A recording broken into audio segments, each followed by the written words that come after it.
name is Ethan mscrm, and in today's video I'll be walking you through how to create a simple quote template. This example will show some of the features that Documents Core Pack has to offer, including dynamic relationship tables, condition fields, and join table fields.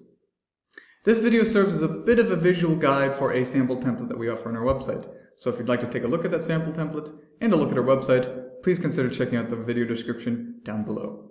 Now then, let's get started, shall we? So, here we are in Microsoft Word. I've already got a little bit of basic structure here to the template that we're about to create. But before we get into it, I think it's important to establish what the purpose of this template is.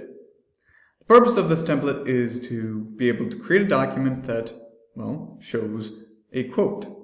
We want to be able to send a document that has a quote and a list of the products in that quote, along with any other relevant information.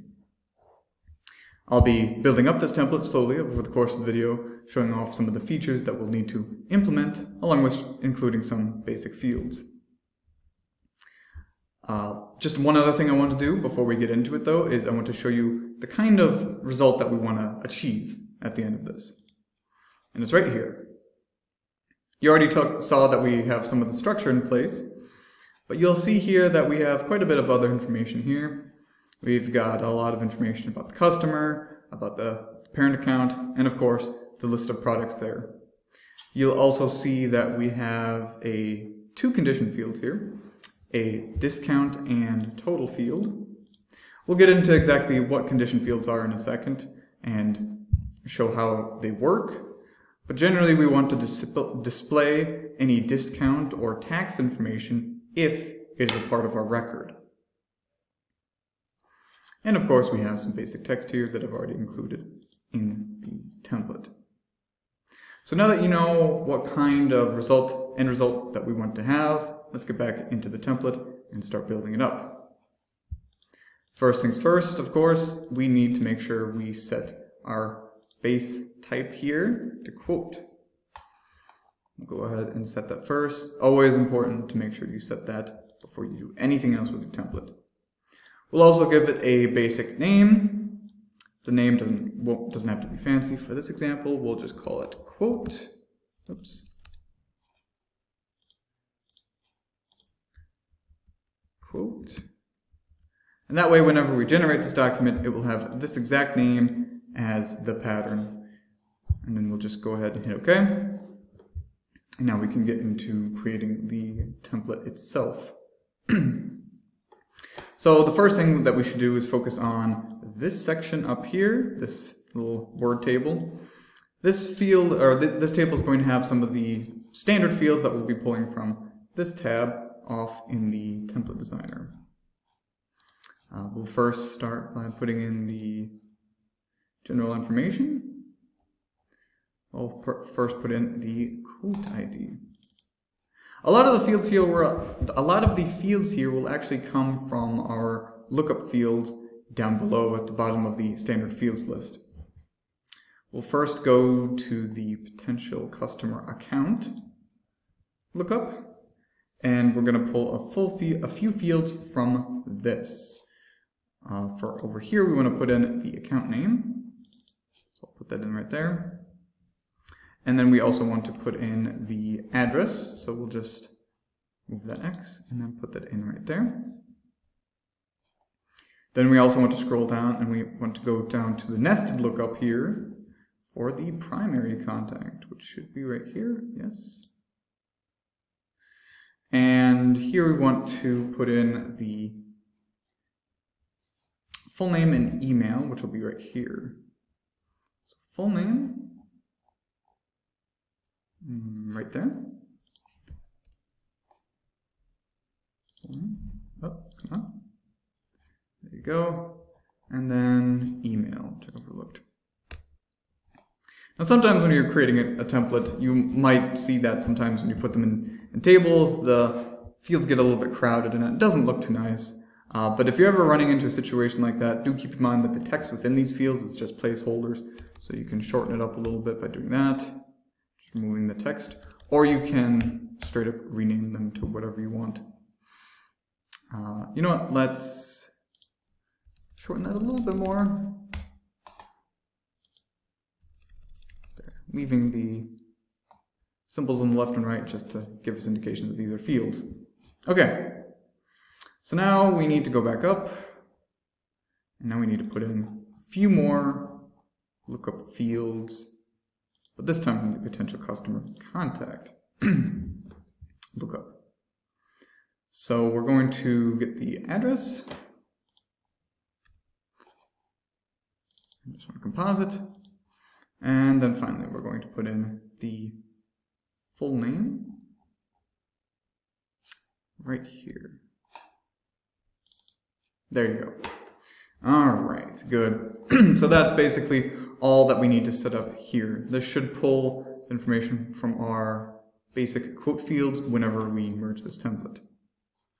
Next thing that we got to do though is now we got to get into creating the table that will basically show the list of products as part of this quote. When creating a table, you always have to make sure you go over to the additional tab over here and then click add relationship/entity. All right. So in here, of course, you need to make sure you establish the kind of relationship that you need. For us, we need to make sure we establish a relationship with the quote line entity. In this case, it is quote line and not quote line detail, just to let you know there. And then we'll need to pull a few fields from here. We'll go with amount, description, in case the product has a description. Then scroll down and we're going to get the price per unit, the quantity, and actually I think that's it for the fields here. But we're also going to add a link element, which you can find right here. I'm going to click add, and then we're going to establish a many-to-one relationship with the product entity. So end1, and all we need to get here is the name. That will actually give us the name of the product, otherwise we will not have that. So we're going to hit OK, and then we're going to hit OK again. And now you can see here we have a list of fields for the table that we want to create. So now that we got the list of fields, let's go ahead and start creating the table. We'll create it by first selecting, double-clicking the name. That's important because we want the name to be in the first column. And we want it with a header, footer, and split header and split footer. Gonna hit OK, and then you can see, oops, well, I've already made a little bit of a mistake here. That's okay, we can quickly delete that. What I forgot to include was also the number of columns. Also important, since we want to make sure we put in our fields. There we go. There we have it. So for the columns here, we want to make sure we put in some of the other fields that we've got. We're going to put in, for the first, or the second column, we're going to put in price per unit, quantity, and then amount. And for good measure, we're going to put in the description field. That way, if the product does have a description, it will be included right here. Then, of course, we're going to put in the column names, name, PPU for price per unit, QTY for quantity, and amount for base amount. Okay. Now, if you followed some of our other videos, particularly the invoice template video, you will see that this is already coming out to be very similar to that template. And in general, it will be in the end, but there will be some minor differences, one of which is coming up here in just a second. We want to put in the footer the total detail amount, as that will be the total detail amount, the total amount for the quote so far. So we need to make sure we scroll up past the lookup fields and then put in total detail amount, or as it will be put out in the template, total line item amount. But what we want to put in here is we want to put in one of our condition fields. Condition fields are nice and useful kind of fields that will output a particular value depending on the condition that you set. In this case, what we want to put here next to total line amount is an indicator if the total line item amount is the true total of the quote or just a subtotal. And this will be dependent on if the discount and tax fields of this record actually contain data. So to create this, go ahead, make sure that the cursor is there, go to Insert Field, Computed Item, and Condition Field. When we click on that, it'll open up this window. Go ahead and shrink that down just a little bit. So this is where you build up the condition that you want to set for your template. We're going to go ahead and give this a name, tax or discount is greater than 0. Because, as said, if the tax or the discount field contains any sort of data, we want to make sure that something is put out. That's something that you'll see in just a second. In this case, we also want to create an else block. The general idea is that if the condition field, or if the tax or discount field contains data, then we want it to say subtotal. If not, then we just want it to say total. So, to continue establishing this condition field, we're going to go ahead and select those two fields. We're going to go ahead and find the total tax field greater than 0, and then we're going to go and find the total discount also greater than 0. And then we're going to hit OK. When we hit OK, you'll see that there's two little blocks now in this cell. Please enter the content if your condition is met. Please enter the content if your condition is not met. So in this case, if the tax or discount is greater than 0, that means this will be a subtotal, so we'll put in subtotal, colon. If not, then this will just be a regular total, and so we'll put it in like that. With that little table done, now we need to create our other condition fields. So to do that, we can actually just basically do what we did before. So we're going to go ahead, go to computed field, or computed item, go to condition field, and do what we did before. Oh, actually, I just realized that there was one thing I wanted to correct here in this condition. What I didn't do, and that is very important for this, is that I did not group these. Because I need to make sure that these are grouped by OR, otherwise it will not work right. So I need to make sure I select both rows, and then select group OR. That way this condition will work properly. And yes, we can save the changes, and there. That means this should work as intended then. So, with that issue fixed, now let's get into actually inserting the rest of our condition fields. So let me go ahead and move myself over here. Alright, so we'll go ahead and add the first condition field, which is just going to be, oops, discount greater than, keyboard, greater than 0. Okay. Now for these conditions, we don't need to set any else blocks. That wouldn't really be helpful here, so we're just going to leave it like this. For the field, we are just going to put in the total discount field like we put in earlier. So total discount amount, and then equals, set that to greater than 0.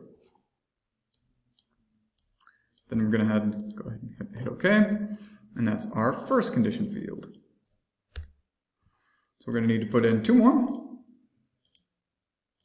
Computed condition field, and once again, this one we're going to call tax greater than 0, and we are going to select the total tax field greater than 0,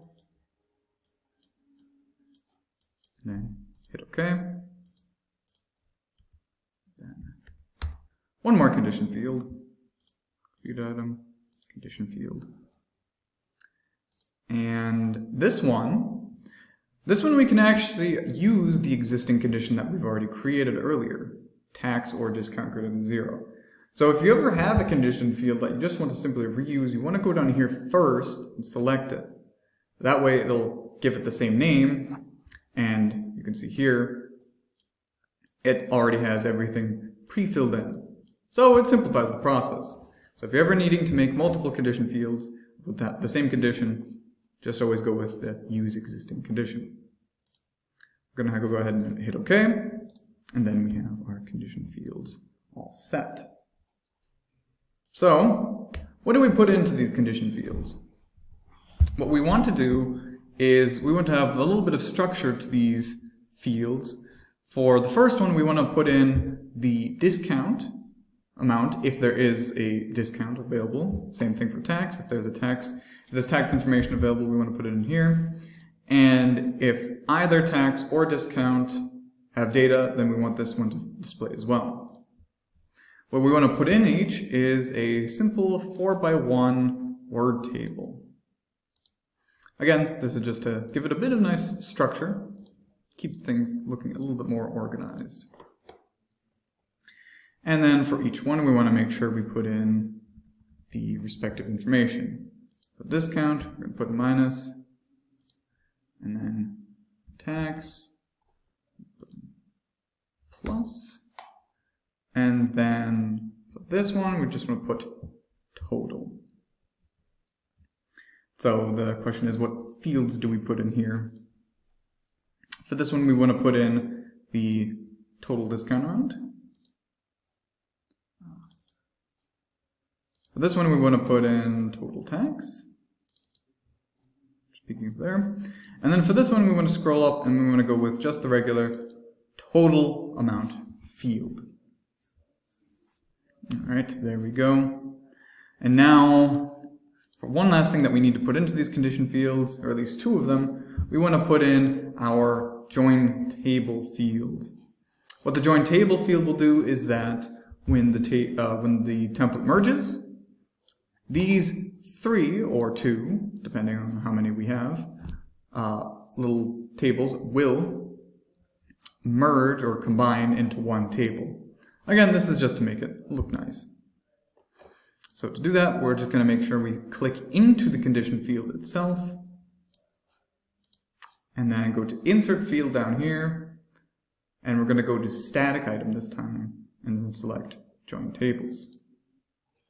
There you'll see that the field itself is inserted. We'll also do it with this one down here, but we do not need to do it with the last one because there isn't a table below it, as this field will combine both the upper and lower table immediately above and below it. We'll also just remove some white space in between them.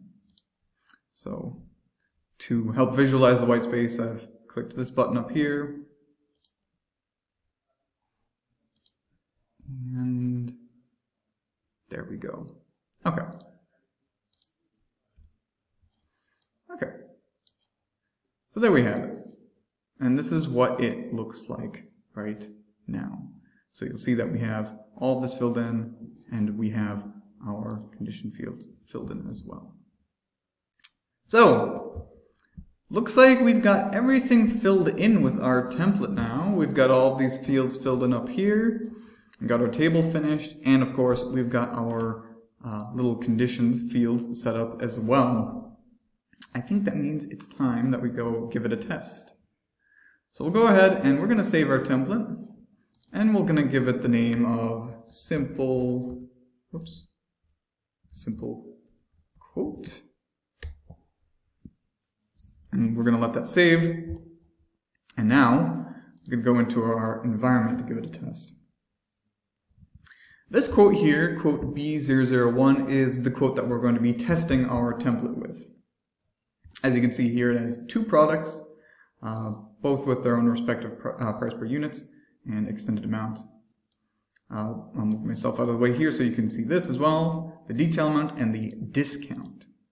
There's also nothing on tax. So what we want to see with our result document is that we will see our discount pop up, but not our tax. Very important to establish that. So we're going to go ahead and go to create document. I'm going to click on that button. And we're going to go ahead and click on our simple quote. Click next. And we'll attach it as a note, save it as a PDF. And then we're going to go ahead and create the document. We're just going to go ahead and finish. You'll see that the dynamic name popped up there as well. And we're going to go ahead and go to our timeline here to see that it has been properly attached. I'm going to go ahead and download that so we can get a better look at it and then open it up. And so you can see here, all right, it looks like everything kind of checked out. We have the information about our primary contact, their respective email and quote ID. We have the parent account and its respective information. And we have our table here. Both of their products, one of them with a description, one of them without a description because it just doesn't have it filled in. And of course, our table itself is all filled up with the subtotal. And note that it does say subtotal because we have a discount present. And we have the discount present, but not the tax because the tax field was just 0. Since we had something in the discount field, that shows up, and then it finally gives us the resulting total of $12,546. So it looks like everything checks out with this template, which means it looks like we're done. So I hope that this was able to help everybody watching here be able to figure out how to be able to create a quote on their own, and that some of the features here might be of use for your own templates in the future. With that said, I think we're going to be wrapping things up here. So thank you once again for watching our video. If you did like this video, make sure to subscribe to our channel and check out some of the videos that we have there. And once again, make sure to check out our video description for a link to this sample template, a guide, and a link to our website. Of course, we have other videos and other templates on our YouTube channel here, so make sure to check those out if you need any sort of help. Once again, thank you all so much for watching this video, and I hope to see you in the next video. So, that's it. Bye-bye.